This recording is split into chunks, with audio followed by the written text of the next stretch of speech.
5 times a day, every day, over 1 billion Muslims bow down and recite a prayer to Allah, given to them by Mohammed, their prophet.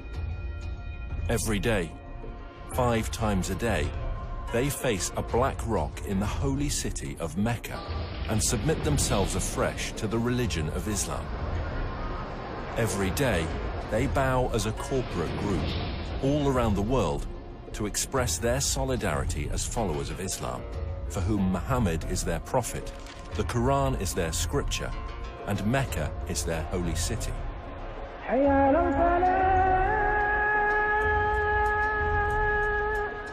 However, as archaeological discoveries are beginning to point to a different story, scholars are seriously examining and challenging the facts about the founding of Islam.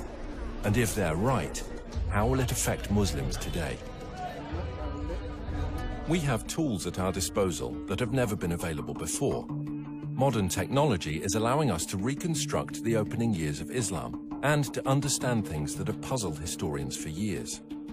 All over the world, universities, museums, and libraries are putting ancient books and writings on the internet for scholars to access.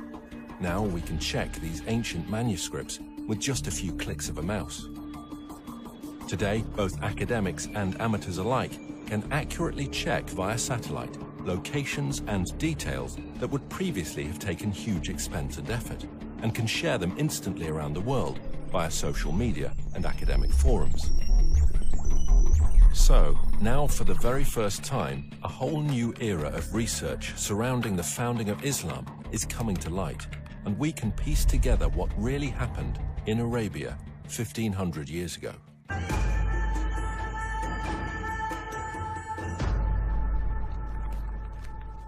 Writer and historian Dan Gibson has lived most of his life in the Middle East. He has extensively researched the peoples and places of the ancient world before Islam. I first came to Arabia in my early 20s, and I've spent more than 30 years exploring every corner of this amazing part of the world, piecing together evidence for a radical new theory, which I believe will change our understanding of the past. Years of study have led me to the conclusion that Islam began somewhere other than where the conventional histories suppose, and that in early Islamic writings there are clues and references that reveal the hidden truth about the Mecca mystery. Back in 2002, I had occasion to visit a conference on Nabatean studies organized here by the Al Hussein bin Talal University. During the conference, I had occasion to speak with leading archaeologists from Saudi Arabia and from Jordan. I asked them specifically about the archaeological record in Mecca. While not wishing to be named or quoted, they admitted that there was no archaeological record in Mecca before 800 AD. I had expected them to defend the opinion that Mecca was a walled city with houses and gardens and public buildings and temples. They said no, there was nothing like that there. Did you know that the name Mecca is mentioned only once in the whole Quran? Muslim scholars link other names with Mecca, names such as the Forbidden Gathering Place, or the Holy House, or the Place of Becca, or Weeping. All of these terms are universally associated with Mecca today. Nevertheless, the Quran itself does not tell us in so many words that these all refer to Mecca. Muslim scholars see no reason to debate this, but in recent years, some historians have raised questions. They have noted that Mecca was a barren place and not located on the ancient caravan route. People have imagined that the caravans carried incense, spice, and other exotic goods.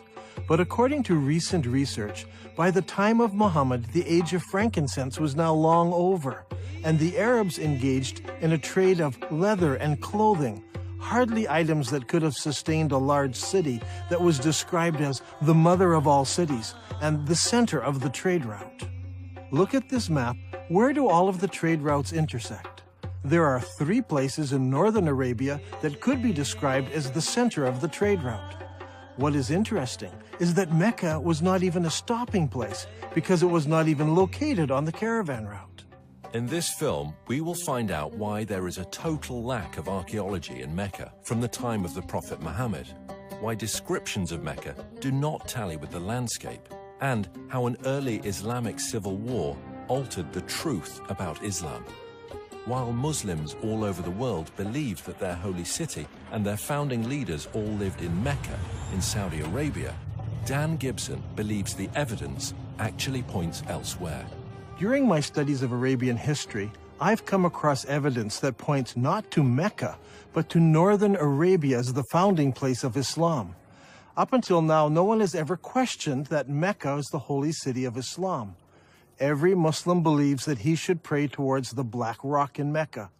But years of study and countless trips to all parts of the Arabian Peninsula have led me to a radical new understanding of Islamic history. I believe that in the process of understanding Islamic history, a fundamental error has been made. It wasn't a deliberate falsehood, it was just a misunderstanding of what happened during the founding years of Islam. So later Islamic writers corrected what they thought was an error in earlier histories when it was actually the truth. Is it possible that over 1 billion people who follow the religion of Islam misunderstand how and where their religion began? And if so, what implications does this evidence have for the average Muslim who wants to follow the instructions of Mohammed, his prophet? We are going to have to examine a time in history and a setting that few of us understand. For centuries, the histories of the classical world and Middle East empires have been discussed, but little effort has been given to the history of Arabia. This ignorance is true not just of the West, but also of the Arabs themselves. The Prophet Muhammad was born in 570 AD, at a time and a place that few people today really know about. His grandfather and his father were Nabatean merchants, and in fact Muhammad himself married a merchant woman. One day, Muhammad was meditating in a cave and an angel visited him. The angel taught him words of praise to Allah. Later, his wife convinced Muhammad that it really had been an angel and he was in fact called to be a prophet of God. During his lifetime, he had many visits from the same angel, and each time there was a new revelation. These revelations from the whole of the lifetime of Muhammad become gathered together to what we know today as the Qur'an. Adel Ishamari studied Islam at the Islamic College in Kuwait. Over the years, he and Dan have formed a good friendship and have often found themselves drawn into deep discussion about faith and its history. كانت رسالة محمد هي أن في إله واحد وأن هو آخر الأنبياء الذي أرسلهم الله. وهذا الشيء أغضب كثير من المتواجدين في مكة بسبب أنهم كانوا يعبدون آلهة أخرى وهي الأصنام. كثير من الأصنام كان موجود هناك وكانوا يعبدون هذه الآلهة. ولهذا السبب سبب غضب الناس عليهم صار اضطهاد على محمد وعلى القلة من أتباعه. فقرر محمد وأتباعه الهجرة إلى المدينة. Muhammad and his followers suffered persecution. So he and a few of his followers fled to Medina. Now that city actually converted to Islam and Muhammad established a government there. And in fact, we can date the Muslim calendar from this period of time. Shortly after this, his followers started attacking caravans, growing in power, growing in number, until eventually more and more people joined them, to the point where they became an expanded military presence, in fact, throughout the whole of Arabia. Muhammad gave his vision of taking Islam to the entire world. However, he died unexpectedly. And at that point, disputes broke out, leading to civil wars. But despite these differences and these divisions, there was the continued dream of expanding the faith to the whole of the world. Eventually, much of North Africa and Central Asia became under the control of Islam. And today, Islam is the second largest of the world's religions. Today, all over the Middle East, when construction companies want to dig for a foundation, there should be someone present from the Ministry of Antiquities. It doesn't matter if you're in Jerusalem, Damascus, or Amman, Jordan. Wherever you dig, the chances are you will expose an ancient site of some sort.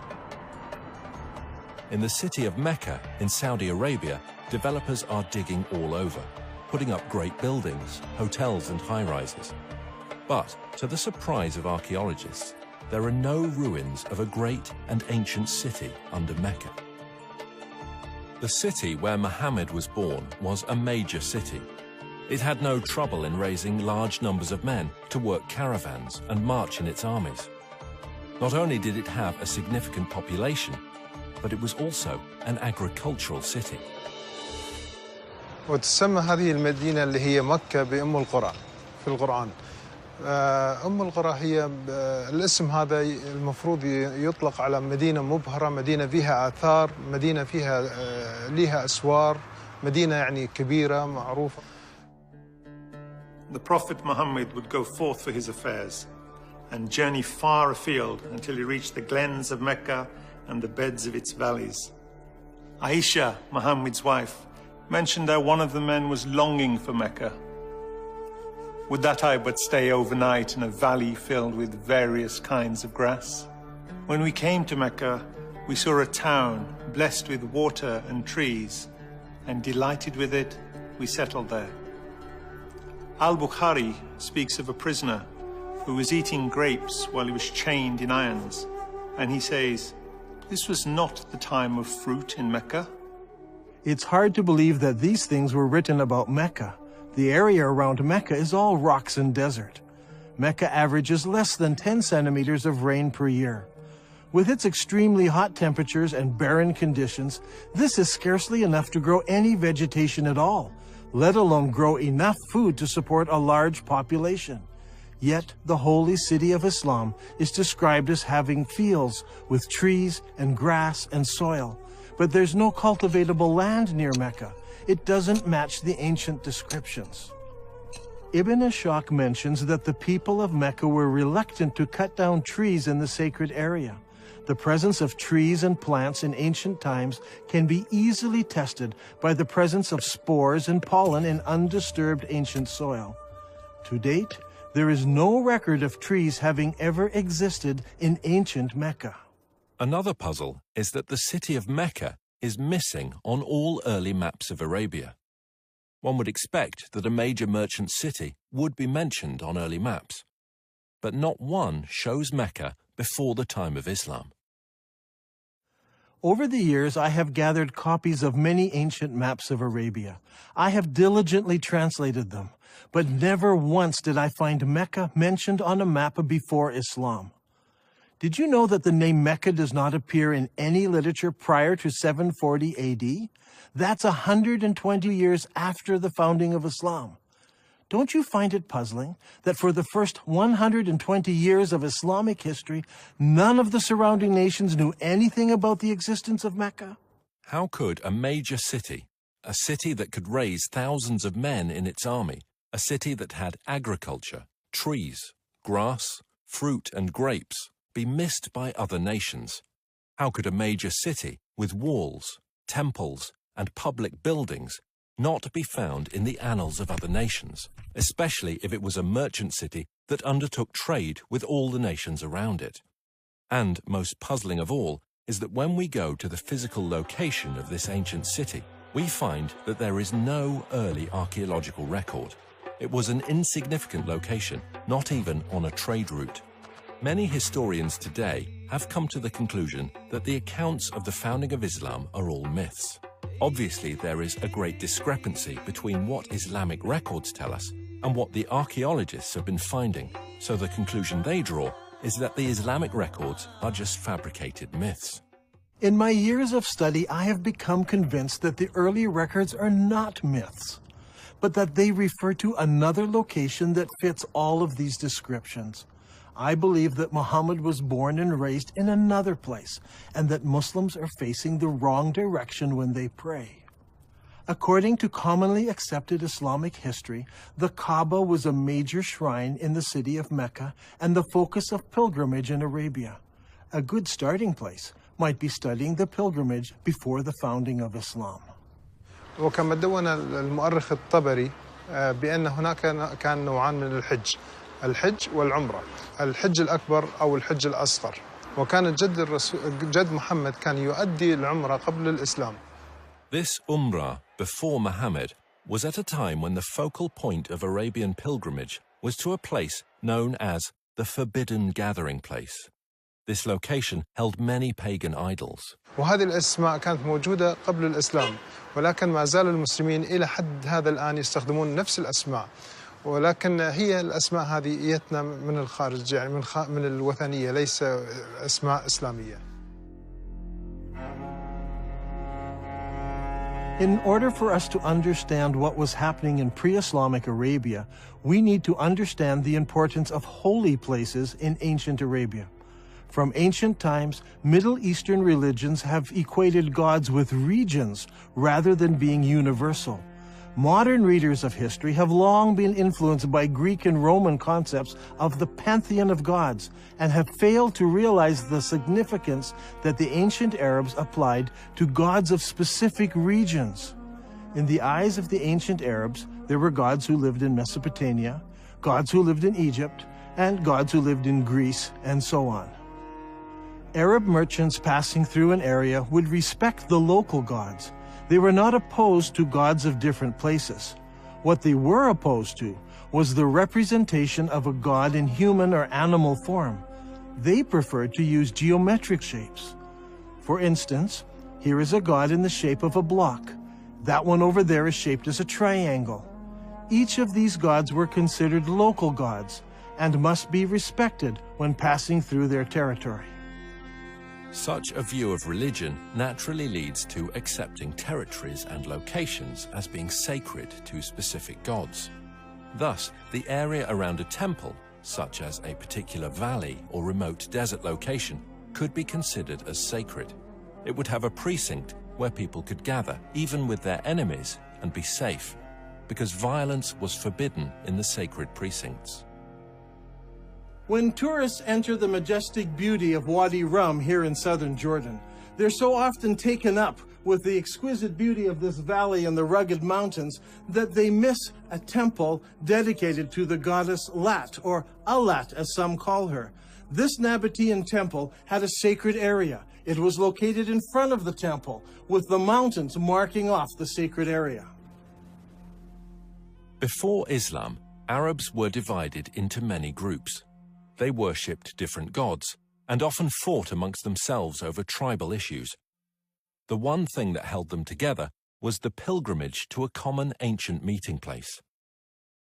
The Qur'an calls this Masjid al-Haram, or the Forbidden Gathering Place.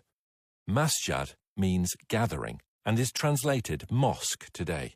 Before Islam, there were no mosques, so the masjid was simply a gathering place. The Forbidden Gathering Place was a sacred place of refuge and security, where regular activities ceased and violence was forbidden, or haram. The concept of haram, or forbidden, is very strong in Islam. في القرآن ذكر المسجد الحرام، وهو المسجد الحرام في المدينة الإسلامية المقدسة، ويعتبر المسجد الحرام وما حواليه من المدن هو منطقة محرمة. Allah has made Mecca a sacred sanctuary, and it was a sanctuary before and will be so after. None is allowed to uproot its shrubs or cut its trees or hunt its game. So we have two descriptions of the original holy city of Islam. It was a haram place where killing was forbidden, and it was the focus of the pilgrimage for many centuries before the founding of Islam. Now look here, much of the graffiti found throughout the Negev and southern Jordan was written by people on pilgrimage to the ancient city of Petra in southern Jordan. Thousands of people scratched their names and messages on rocks as they made their way to Petra for pilgrimage. This creates a problem for us. Mecca is unknown in maps and literature before and during the rise of Islam. The descriptions, such as the center of the trade route, the mother of all cities, and the focal point of the ancient pilgrimage, do not fit. How can we solve this? The answer to that comes from Islam itself. المساجد في الوقت الحاضر تتجه كلها صوب القبلة، صوب الكعبة، وهناك مكان في المسجد يسمى المحراب الذي الإمام يوقف فيه ويصلي يقود المصلين، ولكن في الأيام الماضية ما كان موجود هذا المحراب، ولكن كان في حائط يتجه صوب القبلة، وكان المبنى بالكامل مبني باتجاه صوب القبلة. In Islam, it is universally understood that the Qibla is towards Mecca in Saudi Arabia. No one questions the direction of the Qibla today. However, the Quran tells Muslims they have a Qibla. The text of the Quran does not give the name of the city to which prayer was originally made. It only mentions Masjid al-Haram, or the forbidden gathering place. Muslims believe they originally prayed towards Jerusalem. According to Islamic sources, in 624 AD, Mohammed changed the Qibla to Mecca. Mohammed revealed this in Surah 2 of the Quran. Thus we appointed the Qibla to you. Indeed, it was a momentous change, except to those guided by Allah. Allah would never make your faith of no effect. Now, shall we turn you to a Qibla that shall please you? Turn then your face in the direction of the Masjid al-Haram. Wherever you are, turn your faces in that direction. As a historian of the Arabian Peninsula, I've always been interested in finding the location of the original Qibla. What direction did Muhammad pray towards before the Qibla was changed? Was it Jerusalem, as some claim? Was it Syria, as some claim? Or was it some other direction? If we were to do this study 100 years ago, it would require an incredible amount of work and research. We would have to travel the world searching ancient sites to find the earliest mosques in Islam. Now, in a few moments, we can do what used to take a lifetime. Google Earth lets us look down on sites from space, and websites like ArcNet can combine the research of hundreds of students and professors. We can examine structures based on various criteria. We choose Islamic buildings, arrange them by date into a chronological list, then determine when they were constructed, check their Qibla direction by using Google Earth, and collate this to determine when the Qibla direction changed towards Mecca. This will give us solid data to work with. Now, determining the Qibla direction is not an exact science. Some of the early mosques, like this one, are not exactly square. So researchers need to find the Qibla wall and project 90 degrees from that wall. Because early buildings were not square, we cannot use the side walls or the back walls.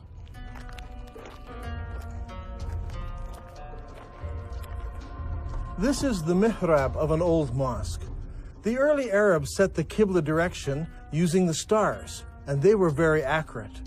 The best way to determine the Qibla direction is to visit the mosque and use an actual accurate GPS unit. Not every mosque can be used for this study.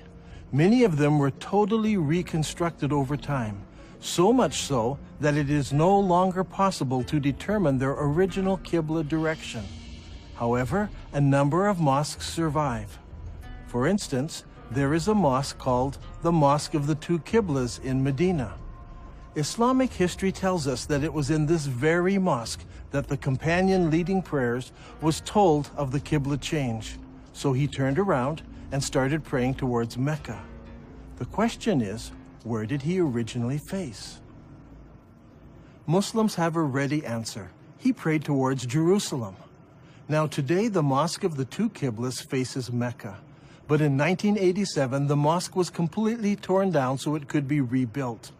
During the construction process, the old foundation was revealed, and they discovered that it did have a Qibla wall that did indeed face north, generally towards Jerusalem. And so Muslims believe originally the Qibla was towards Jerusalem. There is a simple way that this can be put to the test. If we go to the earliest mosques that were built, where we can identify their direction of prayer, we can plot them on a map and see if their lines converge. We'll find one of three things. They all point in different directions. They all point to Jerusalem, or they all point to another location. After the Mosque of the Two Qiblas in Saudi Arabia, there are a further 11 early surviving mosques that we can research. These are located in China, Egypt, southern Jordan, Lebanon, Central Jordan, Yemen, Israel, Iraq, Jerusalem, West Bank, and lastly Lebanon. So, if we go in the order that they were built, the second surviving mosque was built in Guangzhou, China. Guangzhou is the modern name for what was known as the city of Canton. When Marco Polo reached this city in 1300 AD, he discovered over 100,000 Arab and Persian merchants living there. You see, the Arabs had been trading with the Chinese for hundreds and hundreds of years. This is all well documented. And so Abu Waqas, an uncle of Mohammed, traveled to China on a trade mission. And according to Chinese manuscripts, he built a mosque for the Arabs in Canton in 627 AD, or 6 years after the founding of Islam. I personally examined this mosque and used a GPS unit to determine the mosque's Qibla direction. What I found was surprising. This mosque does not face Mecca. It faces 12 degrees north of Mecca, meaning that it does not face Jerusalem either. Its Qibla passes south of Jerusalem. The next mosque was built in 641 AD, about 20 years after the founding of Islam, in the town of Fustat, just outside of Cairo. This mosque was rebuilt and enlarged several times, so that today the original foundation is no longer evident. However, a description of the original ground plan of the mosque survives, and the Islamic records tell us that the first Qibla pointed east and later had to be corrected towards the south, towards Mecca. The next surviving Islamic building is the Umayyad Palace, built here at Humayma in southern Jordan. Around 700 AD, or about 80 years after the founding of Islam, the Abbas family built a large manor house here. This house had no special mosque area. Rather, the faithful would line up here in the courtyard to pray. This house has a Qibla direction, but it is not towards Jerusalem. The following year, a new mosque was built in Baalbek in Lebanon. Notice that its Qibla does not point to Mecca. 1 year later, the Umayyads built a large and impressive mosque here on the citadel in Amman, Jordan. This mosque points south. Mecca is over there. A couple of years after this, in 705 AD, or 84 years after the founding of Islam, Muslims constructed the Great Mosque of Sana'a in the capital city of Yemen. While this mosque points in the general direction of Mecca, it actually points to the west of Jerusalem. The following year, in 706 AD, the Umayyad Muslim rulers built Khirbat al-Minya, a large palace complex in Israel on the shores of Galilee. This palace complex had a specific room used as a mosque. According to the inscription set into a gateway, it was built 87 years after the founding of Islam by the Muslim ruler Al-Walid. This building and its mosque do not face Jerusalem. That same year, the Muslims also built the Wasit Mosque in Iraq. Originally, archaeologists claimed that this mosque pointed to Jerusalem. However, further research has shown that this mosque points south of Jerusalem. The next mosque is the Al-Aqsa Mosque in Jerusalem itself. This mosque is not the temple dome, but rather the old mosque to the south of the dome. This mosque is already in Jerusalem, but it also has a Qibla, and it does not point to Mecca. The next mosque we come to was built in 724 AD, 103 years after the founding of Islam. This is the Khirbat al-Mafja Mosque near Jericho in the Jordan Valley. This palace was built near the end of the Umayyad dynasty. By looking at the floor plan, we can see that the palace and its mosque faced south rather than towards Mecca. That same year, a mosque was built at Anjar, about 58 kilometers from Beirut. It was built near the end of the Umayyad period, and no more than 30 years later, it fell into ruins and eventually was abandoned. Since it was never rebuilt, we can easily determine the Qibla direction, which does not point towards Mecca, or Jerusalem.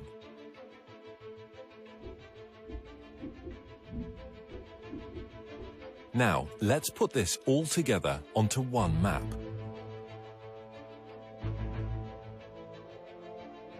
The result is amazing. During the first 100 years of Islam, 100% of all the surviving mosques we have located so far face a spot in southern Jordan rather than Mecca.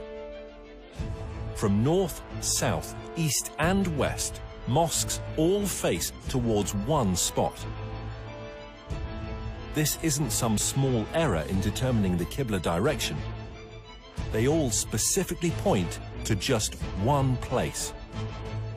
Directly under this point is the ancient city of Petra. This is a city that is well known to us today. It is a popular tourist site. Tourists come from all over the world to marvel at the great temples and the monuments in this city. Could it be that Petra is the mother of all cities described in the Quran? It was the focus of the ancient Arab pilgrimage. So could Petra also be the birthplace of Muhammad and the founding city of Islam? دان غريب، يعني أنت تقول إن البتراء لكن البخاري يقول لنا هي القدس، فشلون تبي نفكر في هذا الأمر؟ شلون تبينا نقبل هذا الشيء؟ يعني البخاري قال لنا القدس. Every good Muslim tells me that Muslims used to pray towards Jerusalem. They know this because Bukhari tells them this. And I agree, Bukhari says it was Jerusalem. But Bukhari is writing some 200 years after Muhammad, and he's writing more than 100 years after the Qibla change took place. So he's not an eyewitness. He's just collecting what people are remembering. And he actually notes several conflicting ideas that were circulating at the time. While some people were offering morning prayer at Quba, a man came to them and said, "A Quranic order has been revealed to Allah's apostle tonight, that he should face the Kaaba at Mecca. So you too should turn your faces towards it." At that moment, their faces were towards Syria. And on hearing this, they turned towards the Kaaba at Mecca. I believe that originally Muhammad, while living in Medina, prayed north towards Petra, which was in the Roman province of Syria. By the time Bukhari was collecting his stories, people had forgotten Petra, and everyone remembered that their great-grandparents prayed towards Syria. دان القرآن يقول لنا مسجد الحرام في بكة، فيا ترى بكة وين موقعها الحقيقي؟ Those who bring up the argument about Becca raise an interesting point. I agree that in Islamic literature, the name Becca is synonymous with the first holy city of Islam. When Muhammad was a young man, the people decided to rebuild the Kaaba. In the rubble, they found several building blocks with inscriptions written in Syriac, the language of the Nabateans. They found a Jew who could translate it for them. "I am Allah, the Lord of Becca. I created it on the day that I created heaven and earth, and formed the sun and moon, and I surrounded it with 7 pious angels. It will stand whilst its 2 mountains stand, as a blessing to its people with milk and water." The word Becca is an ancient Semitic word which means to weep or lament. If a location was assigned the title Becca, it would mean the place of weeping. The name Becca has never been used of Jerusalem. It appears only once in the Bible in Psalm 84. Here it is used in reference to a valley of weeping. But the Quran also speaks of a valley of weeping, where Hagar was weeping over Ishmael. The Quran places this story in Becca, which is the early name for the place where the Kaaba was built. Surely this location was not Jerusalem, which is built on top of a mountain and not in a valley. I think the answer is quite simple. There were many major earthquakes in Petra, such as the one in 551 AD, only 19 years before Muhammad was born. We are told that during that earthquake, much of Petra was destroyed. Petra could have been called the Valley of Becca because so many people were killed over so many years from all the earthquakes. If Petra is the holy city of Islam, then there should be evidence of Muhammad's tribe, the Quraysh, around Petra. If Dan Gibson can find Mohammed's tribe, it will greatly support his theory that Mohammed was from the Petra region and not from Mecca.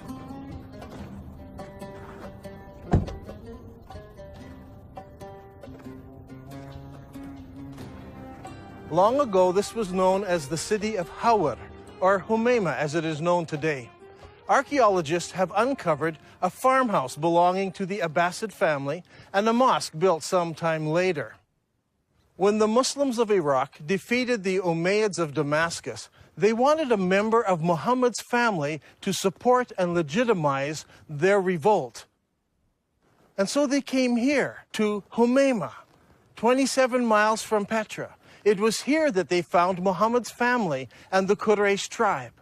They didn't go to Mecca in Saudi Arabia or Medina. They came here to Humayma, 27 miles outside of Petra. It was here that they found the Quraysh tribe and the family of Muhammad, not in Saudi Arabia.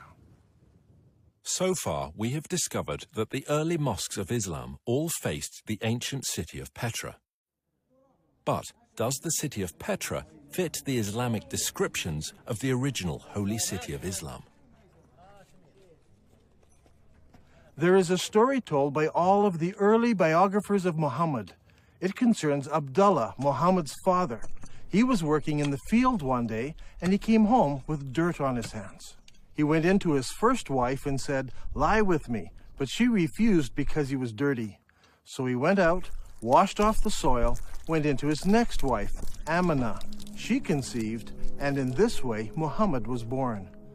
What is important to us about this story is that all of the early writers use the same word for the dirt on Abdullah's hands. They all use an Arabic word for soil, especially the soil of a cultivated plot or field.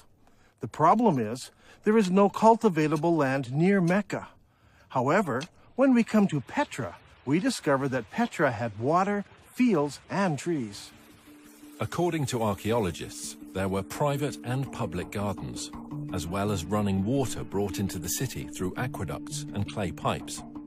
Archaeologists have described fruit trees, grapes, and gardens existing in ancient Petra. Even today, there are cultivated plots of land between Petra and El Beida, which is 5 kilometers away. By analyzing ancient soil, researchers have discovered that only 100 years ago, the hills around Petra were covered with trees, including oak, juniper, pistachio, and carob. Not only did the holy city have trees and fields, it was also a walled city. Ibn Ishaq says, and they surrounded him by the walls of Mecca. Now this is very puzzling because Mecca had no city walls. Some think perhaps this was a house in Mecca, but Ibn Ishaq specifically says the walls of Mecca. But Mecca was not a walled city. So what about Petra? Petra was built in a valley. On either side of the valley were large mountains with cliffs. These cliffs were as good as city walls. So the people of Petra built walls from one mountain cliff to the other mountain cliff, both on this side of the valley and also on the other side of the valley. So Petra had city walls. Another distinctive feature in Petra is that it contains a very unique stream.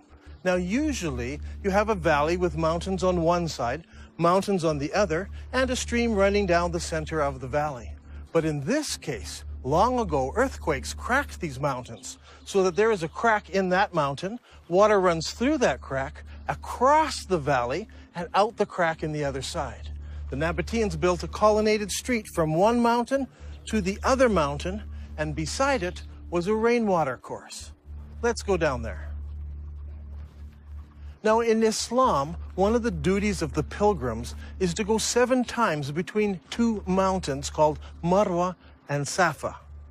What is interesting is that Bukhari tells us that Muhammad chose to do this, running in the rainwater course between the 2 mountains. But there are problems. Safa and Marwa are just small rocks. Today, they're housed right inside of the mosque building. As you can see on this drawing, there was no rainwater course between these two rocks. But here in Petra, the description fits exactly from one mountain to the other. There are 4 ways into the Petra Basin. Since Petra is in a valley, one could enter from either end of the valley. During the year of the contest of Mecca, the Prophet entered Mecca through its upper part. But there were also other ways of entering Petra. The ancient records tell us that the holy city could be entered and exited by a crack in the rocks. In Arabic, this is called a thaniya. Al-Bukhari mentions this several times. Allah's apostle used to enter Mecca from the high Thaniya and used to leave Mecca from the low Thaniya.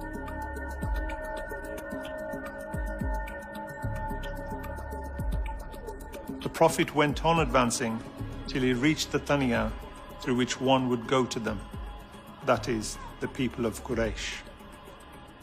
There are 2 Thaniya entrances. One of these is the famous Sikh that tourists pass through to enter the city. The other is on the far side of the colonnaded street and leads into a maze of canyons that eventually empty out into Wadi Araba below the Dead Sea. Petra also has many temples. Over here is what is known today as the Temple of the Winged Lions, or the Temple to Al-Uzza. Behind me is what is known as Qasr al-Bint today, or the temple to the god Dushera. This short chain of mountains here was the home to the god, and here in the very heart of the mountains is the temple to this god, El-Dushera. Now, Ibn Hisham relates to us a very interesting story. It's very early in Islamic history. Only a few people have converted to Islam at this time. One of those was a man known as Al-Tufail bin Amr of Mecca. He accepted Islam on one of his journeys, and once he returned home to Mecca, his wife also decided to accept Islam. Al-Tufail then tells his wife to go to the temple of Dushera and cleanse herself there. In the sacred area, there was a trickle of water where she could wash herself. She did this and returned home and learned about Islam. Did this story take place in Mecca, 1,000 kilometers away, where there is no temple to Dushera? Or did it take place here in Petra? If it did, then Dushera's temple is there. She would have come down to this temple, washed herself, and gone home. Is there a temple to Dushera in Mecca, in Saudi Arabia? No. There are no temples, no cracks in the rock, no water stream, no city walls, no grass, no trees, nothing. It's all here in Petra. And for the first 100 years, every mosque in the entire Islamic world pointed here to Masjid al-Haram, the forbidden gathering place, here in Petra. There is no other city in the world that fits this description so perfectly. Now, Al-Haktab had so harassed Zayd that he forced him to withdraw to the upper part of Mecca, and he stopped in the mountain of Hira, facing the town. It's interesting to note that in this account, Mount Hira is located in the upper part of Mecca. If you go to Mecca today, the cave of Hira doesn't face the city. But here in Petra, the high side of the city is north of the colonnaded street, and the low part of the city is south of the colonnaded street. In effect, the city was divided in half by the colonnaded street. If Petra is the holy city of Mecca, then the cave where Mohammed received his first revelation should be located there. The ancient records say that the cave faced the town, and that it was low down since Mohammed tried to climb the mountain to throw himself off. If that's the case, I think I know just the spot, but we'll have to go over there.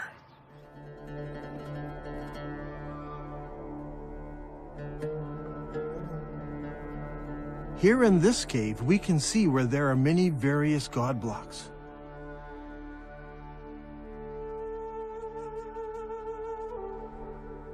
Up there is a large crescent symbol.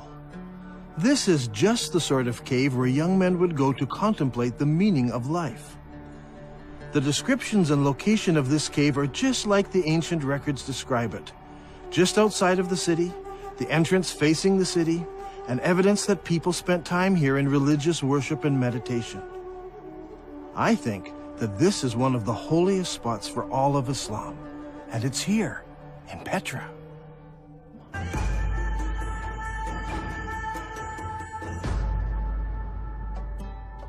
The Quran commands every Muslim to face the forbidden gathering place when they pray. Now, the forbidden gathering place wasn't a building. It was much more than this. It was a large area marked out with special stones. These stones marked the boundary around the sacred area.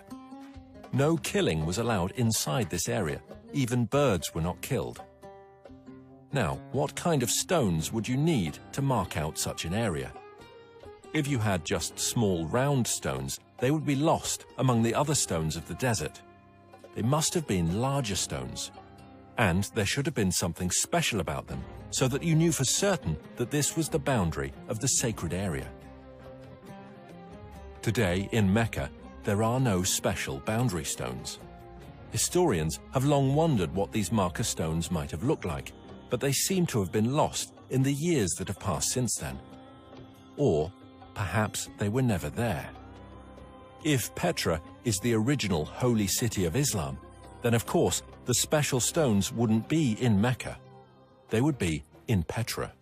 Now, there's a feature about Petra that's absolutely fascinating. Whenever tourists come to this city, they pass by a number of square-cut stones known as the Jinn rocks. This is a fanciful name given to them by the local Bedouin. What is interesting is that there are more than 20 of these large square stones marking all of the entrances of the city. Is it possible that these mark out the forbidden sanctuary? Perhaps that's why they're not located in Mecca. If that is true, then Masjid al-Haram, or the forbidden sanctuary, would have been located here. And if it was located here, then the Kaaba would have been located here as well. But it's not, because a man named Ibn Zubair moved it. So far in this program, we have been examining the direction of prayer that Muslims originally faced. As we've seen, all of the mosques constructed during the first 100 years of Islam pointed to Petra.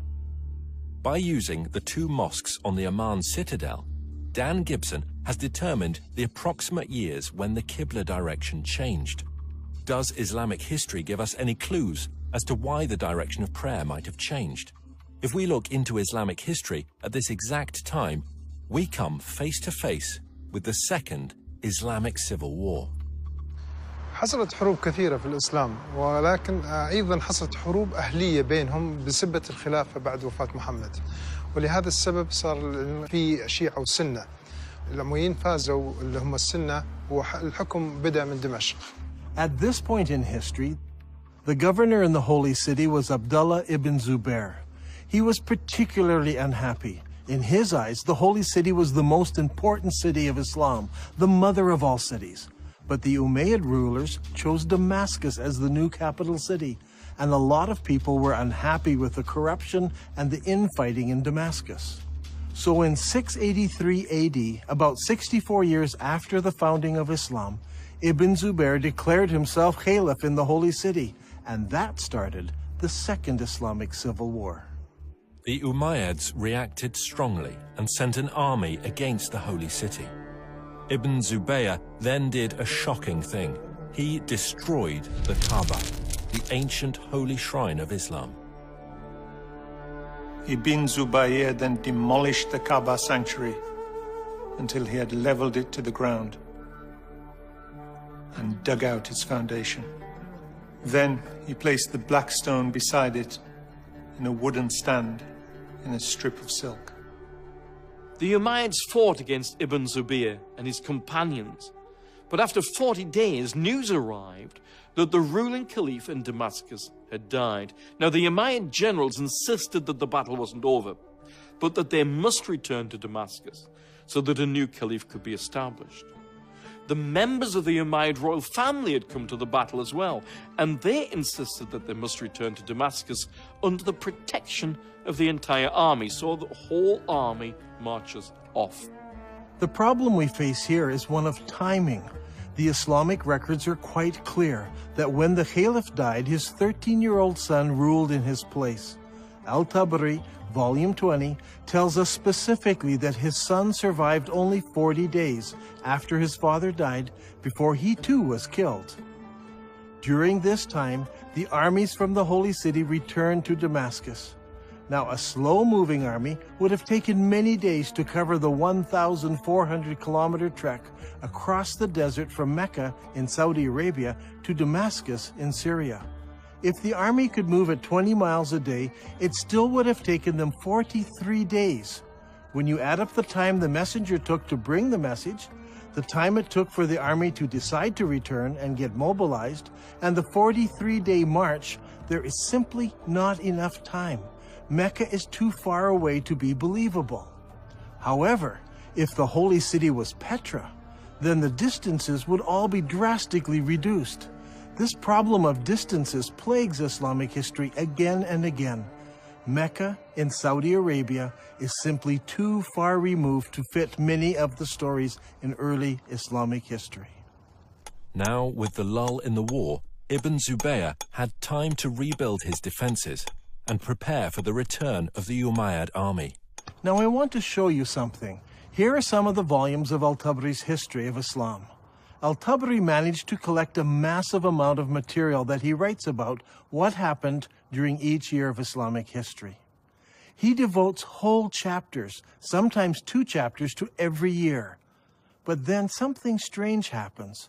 The battle for the Holy City takes place over several years, but year 70 of Islamic history is of great importance. Now notice, Al-Tabari spends 15 pages describing what happens in year 69, and he spends 27 pages describing what happens in year 71.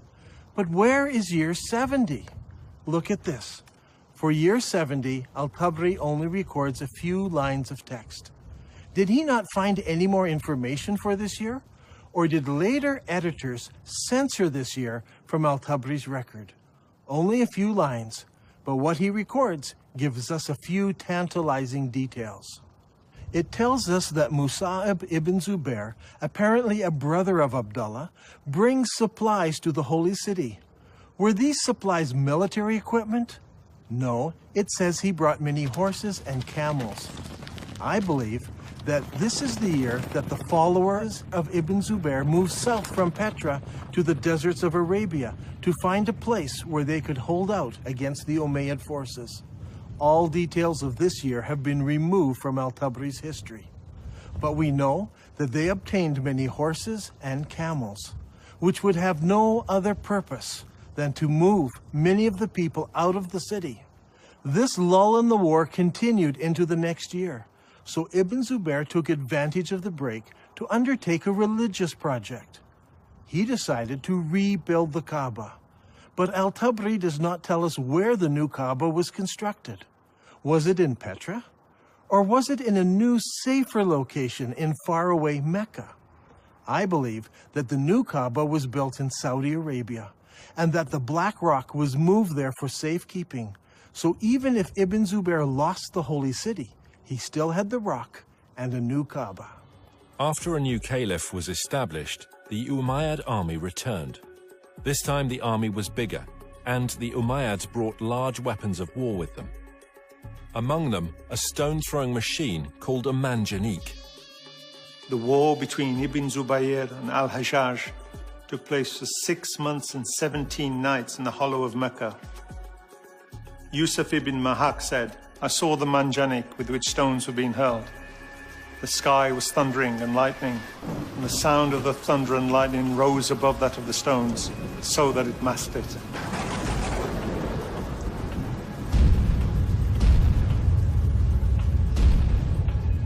During the fighting, Ibn Zubair took refuge in a ruined building beside the Kaaba, and this began another battle, which completed the destruction of the Kaaba area of the Holy City. Eventually, Ibn Zubair lost the battle, but the cause was taken up by those in the city of Medina in Saudi Arabia and by the city of Kufa in Iraq. I believe that during this time, the Islamic world was thrown into contention. Should they pray towards Petra, or should they pray towards Mecca?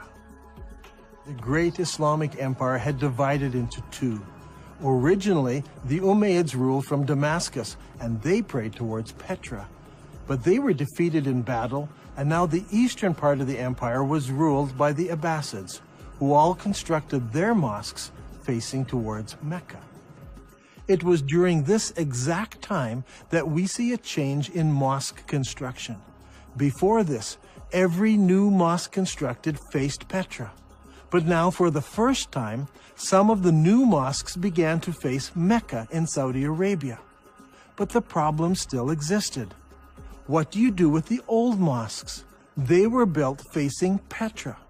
It was during this time that mosques began hanging a sign on the wall to indicate the direction of prayer.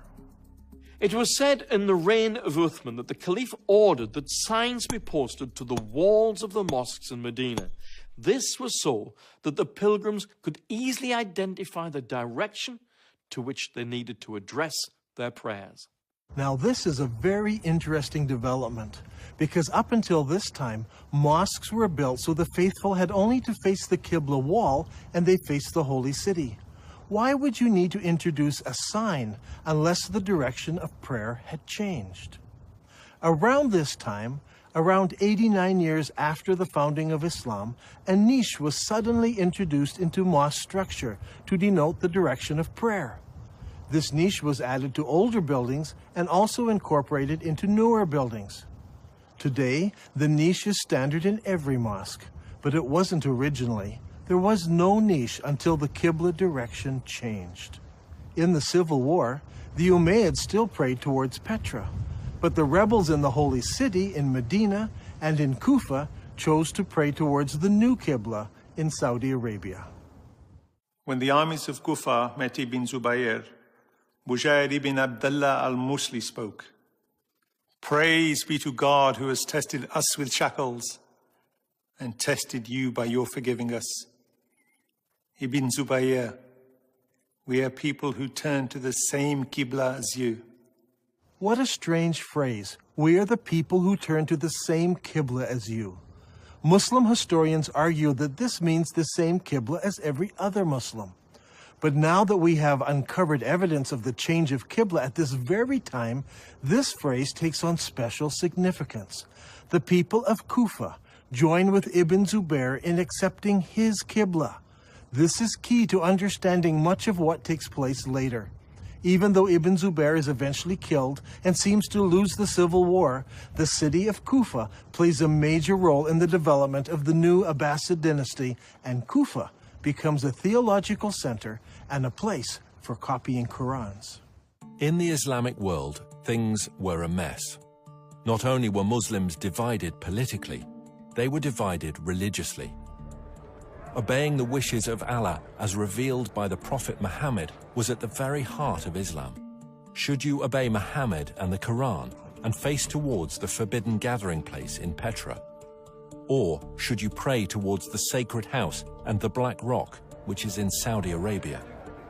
So far, Dan Gibson has plotted the existing mosques from the 1st century of Islam, and they all point to Petra in Jordan. So what about the mosques of the 2nd century of Islam? Do they all point to Petra as well?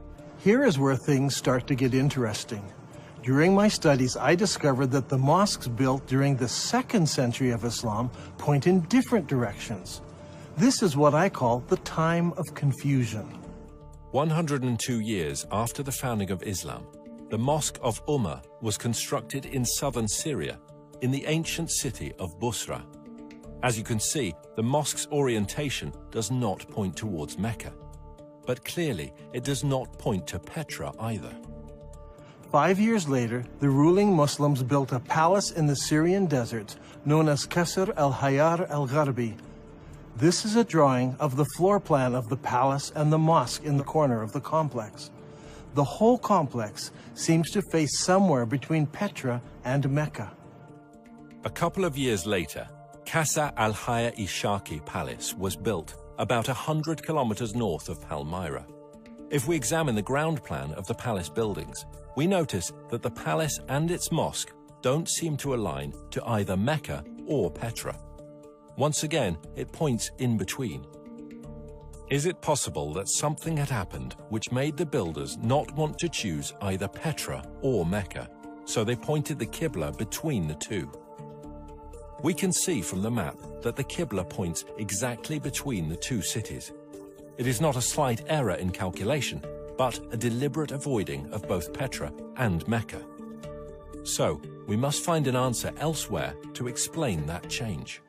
109 years after the founding of Islam, a mosque was built in Bangalore, Pakistan.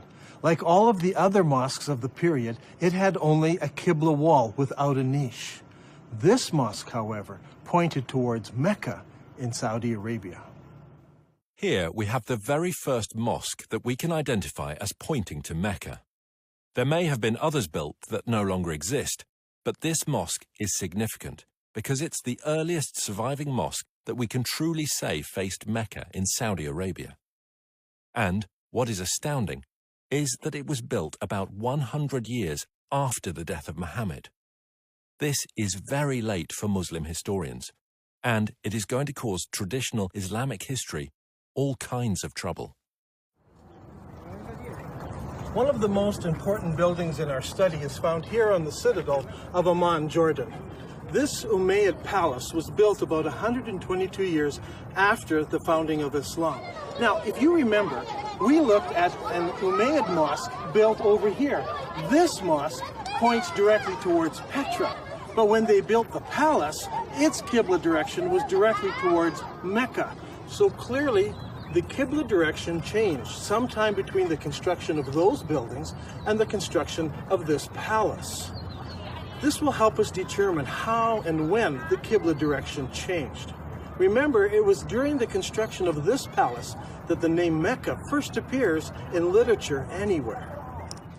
الغريب أن مكة لم تذكر طول هالسنين هذه لا في الكتب الأدبية ولا الكتب الإسلامية، ولكن ما تم ذكرها إلا عند تغيير القبلة، وهذا شيء غريب جدا. يا ترى شنو الأسباب؟ يعني المفروض أنه يذكر حتى في الكتب الإسلامية في تاريخ الإسلام، ولكن لم يذكر هذا الشيء إلا عند تغيير القبلة. هذا شيء غريب. The next major mosque that was constructed was built 32 kilometers south of Amman, Jordan. This was known as the Mushatta Palace and Mosque, and it was built in 743 AD. As you can see, it was a very large and impressive Umayyad palace, with the mosque located in the southern part of the structure, facing Petra. Indeed, the entire complex faces Petra. What makes this interesting is that it seems that Islam is now split into several groups. There were the traditionalists, who built their mosques like this one, facing Petra. But there were reformers whose mosques face Mecca. And there were others who were not in either group, and they refused to select either of those qiblas. During this time, a significant change took place in Islamic history. The Umayyad rulers of Islam in Damascus were defeated by the Abbasids of Kufa. In 754 AD, Al-Mansur, the new caliph, commissioned the construction of a brand new eastern capital, choosing Baghdad in Iraq as his site. The new city was built on a spectacular design. Rather than the haphazard shape common to most Middle Eastern cities, this city was built in a great circle. The designers went out to a brand new area and used ashes to draw out the city plan on the ground prior to construction. The city, which was completed in 767 AD, was 2 kilometers in diameter. As you can see on this drawing, the main mosque of the city had no niche indicating the direction of prayer. That was to come later. One wall was used as a Qibla wall, and that wall pointed directly to Mecca, as would all of the other mosques built from now on by the Abbasid rulers. If this is all true, then the Prophet Muhammad and the first 4 rightly guided caliphs in Islam, and the following Umayyad rulers who ruled Islam from Damascus, all prayed towards the city of Petra. But late in the Umayyad reign, something happened that caused the builders to change the direction of their mosques. Some pointed to Petra, some to Mecca, and some chose to be neutral and point between the two. This created a problem for the western half of Islam. The people in the west were still loyal to the earlier Umayyads, So the Islamic world is now split into two. The Abbasid rulers in Iraq control the eastern part of the empire, and the Umayyad rulers control North Africa and Spain. This is an important time in Islamic history, because the Umayyads in Spain now blossom in culture and begin to build beautiful and impressive buildings. The builders in Spain had a problem. Traditionally, Umayyads all prayed towards Petra. But, as we're going to see, something devastating happened, resulting in future mosques no longer facing that direction. Their enemies, the Abbasids, now pray towards Mecca in Saudi Arabia, so they don't want to choose that direction of prayer. So what should the Umayyads do? As I examined the mosques built by the Spanish Umayyads, I discovered a most surprising development. These builders chose neither Petra nor Mecca. Now, as we have seen, some of the builders in the Middle East chose to point their qiblas between the two cities. But the builders in North Africa and Spain decided to do something completely different. Over the years, historians have always been puzzled by these mosques. Their qiblas seem to point towards somewhere in South Africa, but all of the African and Spanish mosques point to slightly different places. It all seems very confusing. However, when plotted on a map, we can see that the mosques of North Africa and Spain all have qiblas that are parallel to a line drawn between Petra and Mecca. So rather than choosing Petra or Mecca, they chose to make their qiblas parallel to a line drawn between the two cities. كل المسلمين يعرفون بأن مكة موجودة في السعودية، وأنت في نظريتك اليوم يعني تقول لي مكة موجودة في البتراء، على أي أساس أنت جبت هذا الفكرة؟ يعني شنو الدليل؟ شنو البرهان هذا؟ يعني برهانك ودليلك على هذا الشيء؟ احنا اللي عارفينه أن مكة موجودة في السعودية، فعلى أي أساس أنت جبت هذا الشيء؟ If you're still not convinced, I want to show you something else. Do you remember when we discussed the Second Islamic Civil War? Ibn Zubair barricaded himself in the Holy City, and the Umayyad Syrian army surrounded him and kept him there for 4 months. During the month of October, the Syrians brought a catapult up to the city walls, where they lobbed rocks right into the holy places of Islam. How is this possible? Normally, people live behind the city walls. A catapult would simply smash down people's houses. But in this case, it said the catapult hit the holy places of Islam right in the center of the city. How is this possible?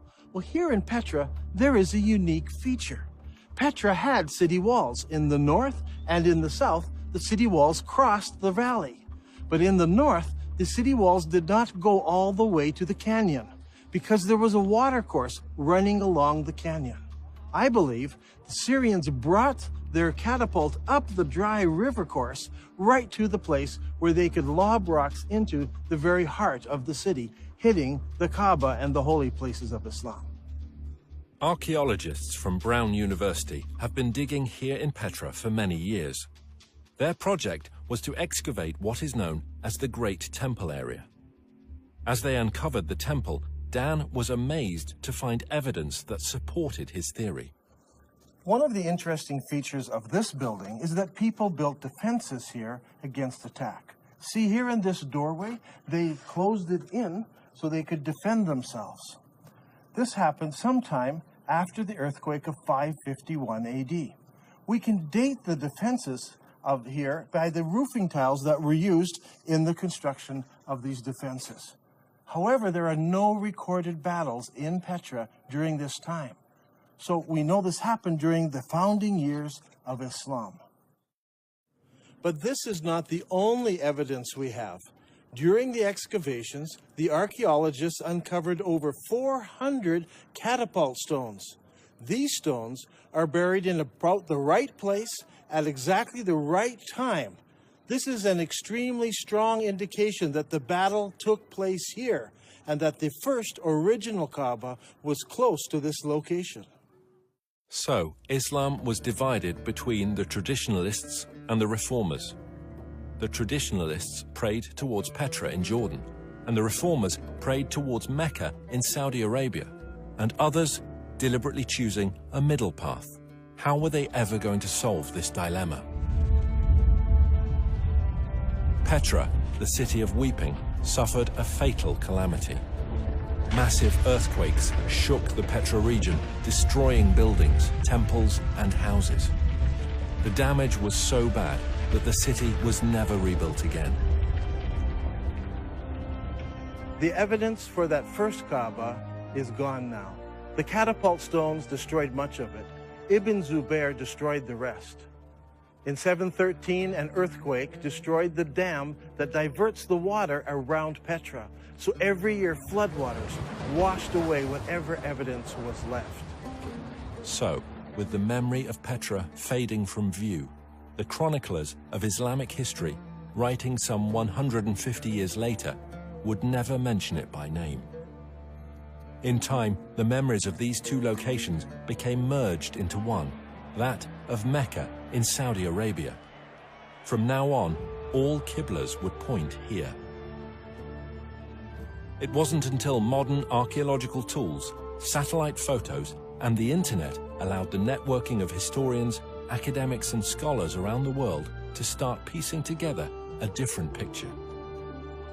هذا الأمر غريب، يعني أول مرة نسمع فيه، يعني شلون المسلمين تبيهم يصدقون في هذا الشيء المكتوب، يعني غريبة، ليش ما مذكور في الكتب الإسلامية ولا مذكور في كتب التاريخ؟ شلون نسوا ولا يعني يا ترى هل تناسوا ولا نسوا هذا الأمر؟ شلون ما ذكروه؟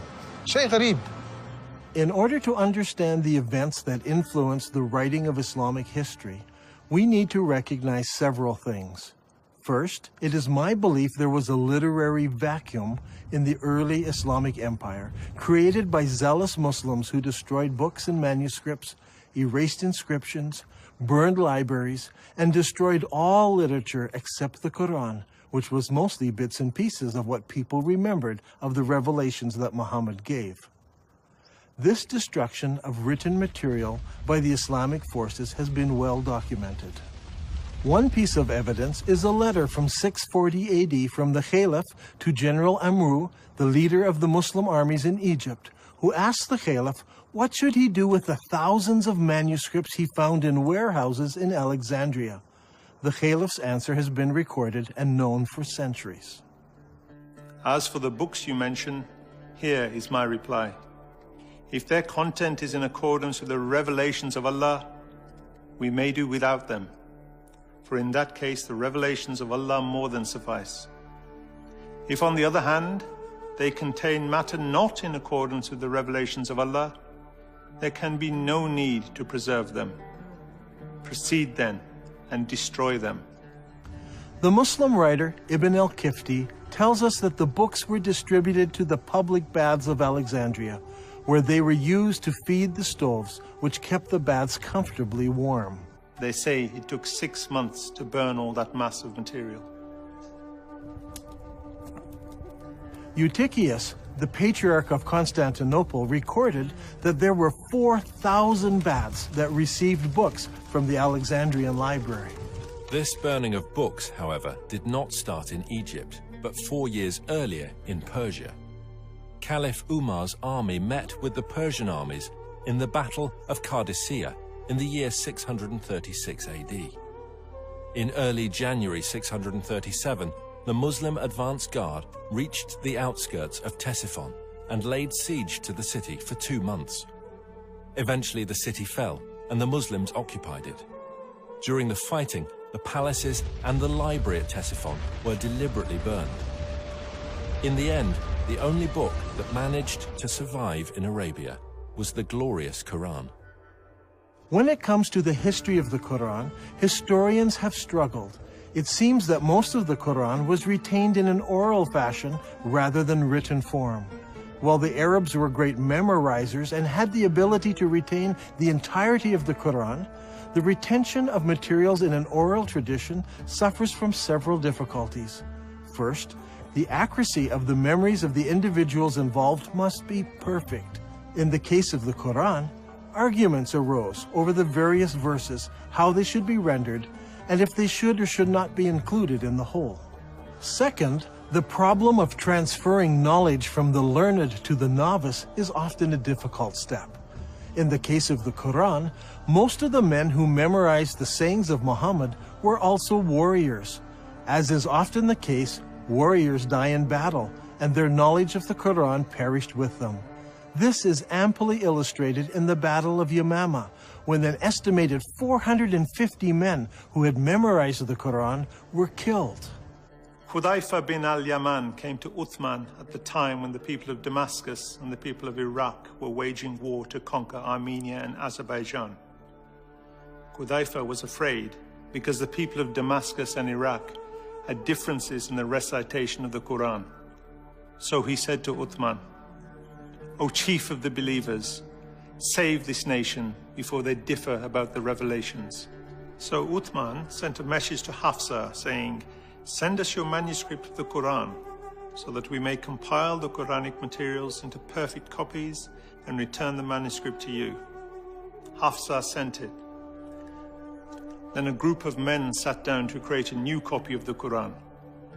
Uthman said to the 3 Quraysh men, "In case you disagree, write it in the dialect of Quraysh, for the Quran was revealed in their tongue."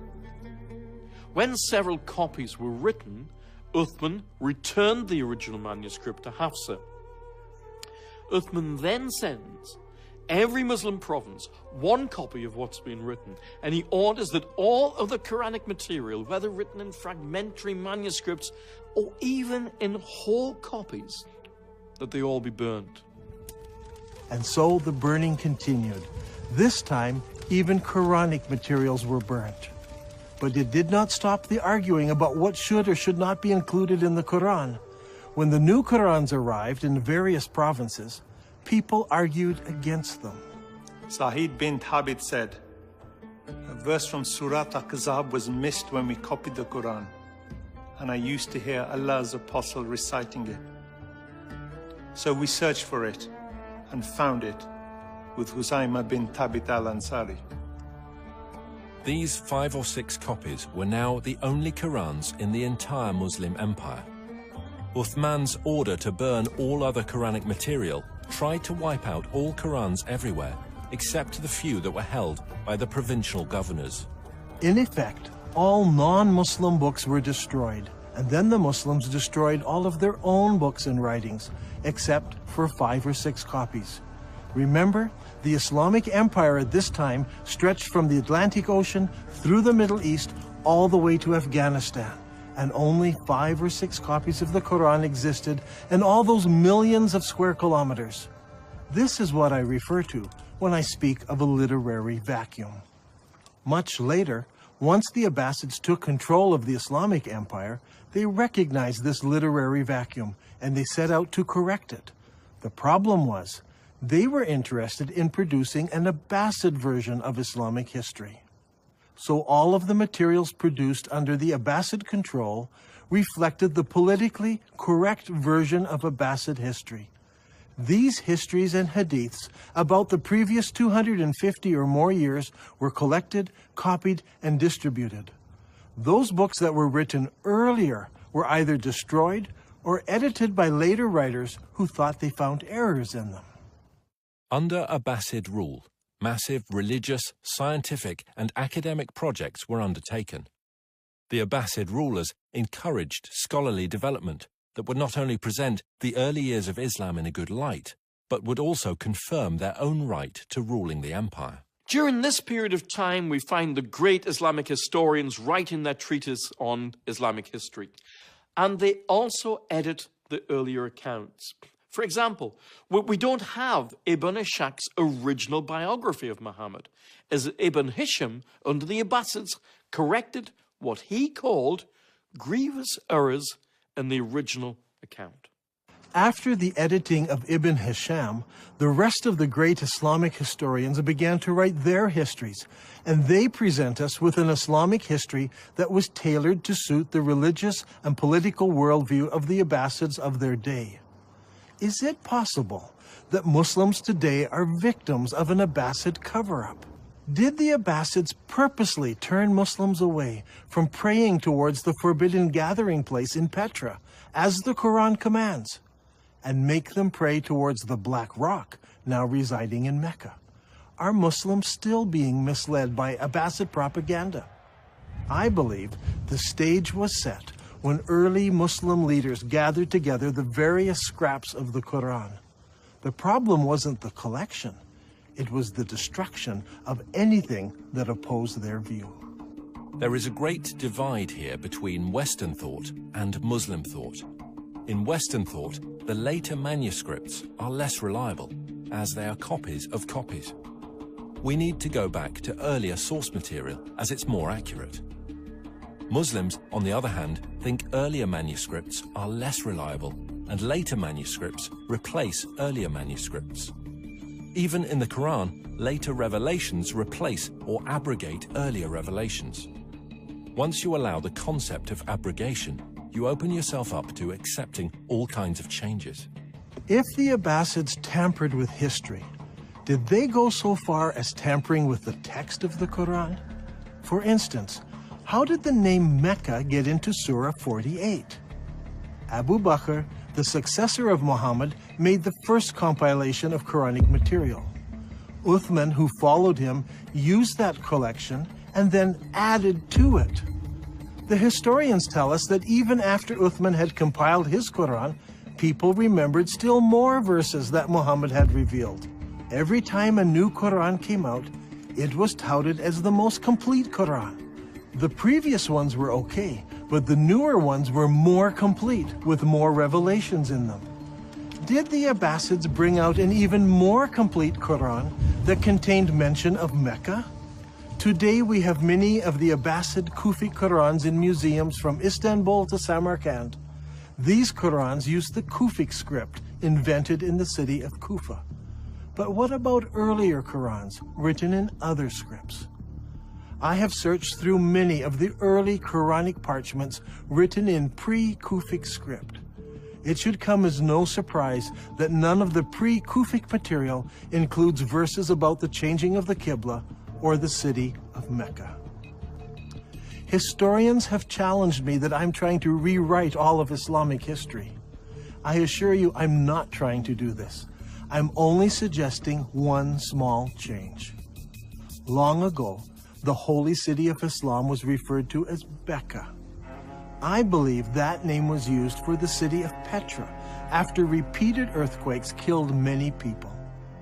After Ibn Zubair moved the black stone to Mecca, scribes had only to make one small change to Islamic writing. In Arabic, Mecca is written like this. It's very easy to change the ba to a mim. Watch again. That's all it took. It is virtually undetectable to later readers. Did the Abbasid scribes correct an earlier reference to Mecca in the Quran and make it into Mecca?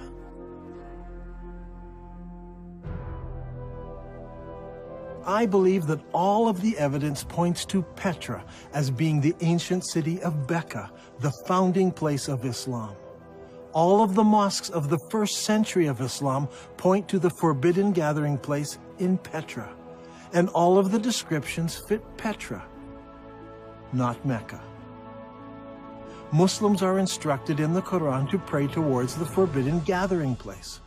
The Quran says nothing about the Black Rock. It is clear that although Dan Gibson's research is rooted in Islamic history, and he has a great affection for the Arabic world, his theories will be challenging to Muslims. As faiths around the globe come under increasing scrutiny to prove the veracity of their origins, all religions need to consider serious research they may find difficult. Islam needs to ask if it is possible that over 1 billion people have been misled by Abbasid propaganda regarding how and where their religion began. And, if true, what implications does this have for the average Muslim today?